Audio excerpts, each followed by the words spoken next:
Okay, let's jump right into this explainer and systematically break down the actual mechanisms and the real-world outcomes of public transit privatization. Now, this is a topic that hits close to home for a lot of us, right? Because it directly impacts our daily commutes, our wallets, and honestly, our safety. We hear endless debates about public versus private ownership, but today, we're cutting through the noise and looking strictly at the documented evidence. So let's rewind a bit. Historically, the push for privatization really gained steam back in the 1980s and 90s. The core philosophy, which was famously spearheaded by figures like UK Prime Minister Margaret Thatcher, was all about reducing state interference. The idea was to get these massive, necessary investments off the public books and, theoretically, boost overall efficiency by turning public infrastructure into financial assets for trade. But, we really have to ask if it actually achieved those lofty aims in practice. And that brings us to the million-dollar question we're investigating today. Does privatizing public transit actually work?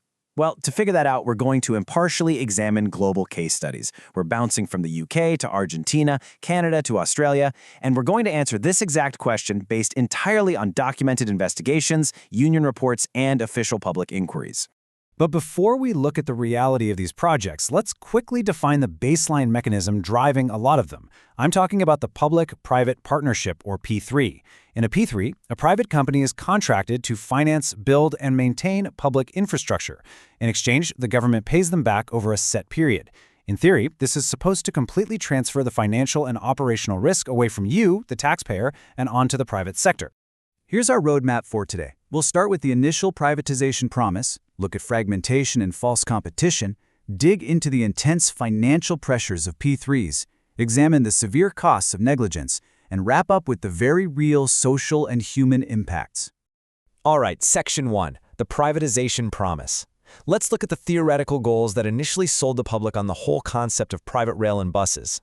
If you look at the 1992 UK White Paper, for instance, it championed this atomization of the railway structure. In the theory, it sounded absolutely brilliant on paper. The pitch was that by breaking up a massive, sluggish state monopoly, you instantly introduce healthy market competition. And that competition is naturally supposed to drive down costs for the state, spur incredible technological innovation, and ensure that if anything goes sideways, the private sector is the one absorbing the financial blow. Which brings us to Section 2. Fragmentation and false competition. Let's see what actually happens when you try to atomize a physical geographic network in the real world. Picture this. In Melbourne, Australia, the integrated rail network was arbitrarily split right down the middle in 1997 into two competing operators, Bayside and Hillside. The intent, obviously, was to foster competition. But here's the catch. You can't exactly have transit competition when the lines are geographically separated, right? Passengers couldn't just choose their preferred provider. Instead, it accidentally created this stark class divide.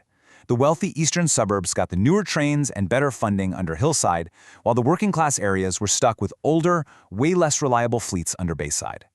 And this perfectly highlights the fundamental flaw of fake competition. These independent companies went out and bought trains from totally different European manufacturers. And guess what? They were completely incompatible. When the city eventually had to reunite the network in 2004, the trains couldn't even seamlessly run on each other's tracks. The communication systems wouldn't talk to each other. They literally had to print separate network maps, basically pretending half the city just didn't exist. All of this fragmentation gave the passengers exactly zero actual choice. Okay, moving on to Section 3, P3s and financial pressure. Let's jump over to Canada to explore how this financial pressure cooker drives absolute bureaucratic chaos behind closed doors. Take a look at this union report detailing how Vancouver's Canada Line P3 actually played out. Remember that big promise of cost savings and innovation? Well, this document highlights that the P3 project actually drove costs from an original $1.56 billion up to nearly $2.1 billion. And to top it off, to win the contract, the private consortium deliberately utilized older, cheaper technology. The result? The brand new line was completely incompatible with the rest of the city's existing SkyTrain network. And it gets wilder. Over in Ottawa, another $2.1 billion P3 faced intense political pressure to launch on time. The reality of that pressure was vividly captured in these leaked private WhatsApp messages from Mayor Jim Watson during the LRT's totally disastrous launch phase. He wrote, and you can just feel the sheer panic here, "I am furious. I start the morning with a breakdown and end the afternoon with another one. Our reputation is in tatters." The system was visibly failing its tests, but transit head John Manconi frantically mandated to his staff that cancellation was absolutely not an option. As the public inquiry later revealed, literally everyone involved knew the system was incredibly unreliable.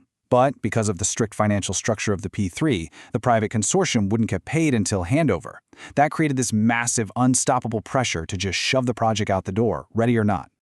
That intense financial imperative to get paid resulted in severely lowered testing criteria. The inquiry showed that public servants were entirely overwhelmed launching a system that was fundamentally broken. I mean, Manconi was literally begging the mayor in their private chat, stating they were just drowning in message overload. They pushed an unready system onto the public for one simple reason: the contractual and political timelines demanded it. Now, Section 4, the cost of negligence. Because the systemic consequences of fractured oversight and rush testing go far, far beyond delayed commutes and budget overruns. In Argentina's 2012 once tragedy, 52 lives were tragically lost and nearly 800 people were injured. All of this happened when a privately operated commuter train violently crashed into a station simply because its brakes completely failed to activate. And according to Argentina's General Audit Office, this wasn't just some unavoidable freak accident. The private company operating the line had deliberately ignored essential maintenance. Regulators had actually sounded the alarm and proposed harsh sanctions, but the government completely dropped the ball on their oversight responsibilities and failed to enforce them. The judicial investigation ultimately found that private operators diverted crucial public funds rather than investing them in safety, which led to criminal convictions for both private owners and public officials. And we can track a devastatingly similar pattern in the UK, where the extreme fragmentation of the rail network had deadly consequences. In 1997, the Southall crash killed 7 people, and that was rooted directly in a lack of effective communication between the newly fragmented elements of the railway.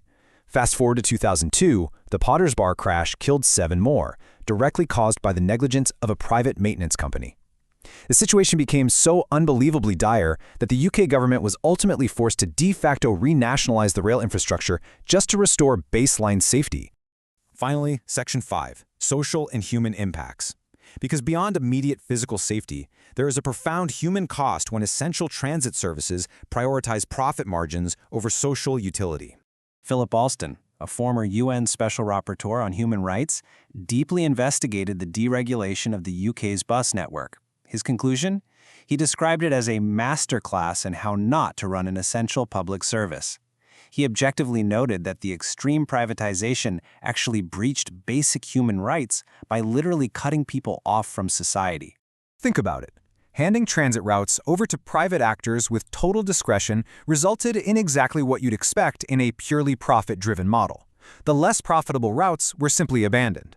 This resulted in scaled-back, highly expensive services that socially excluded massive portions of the population.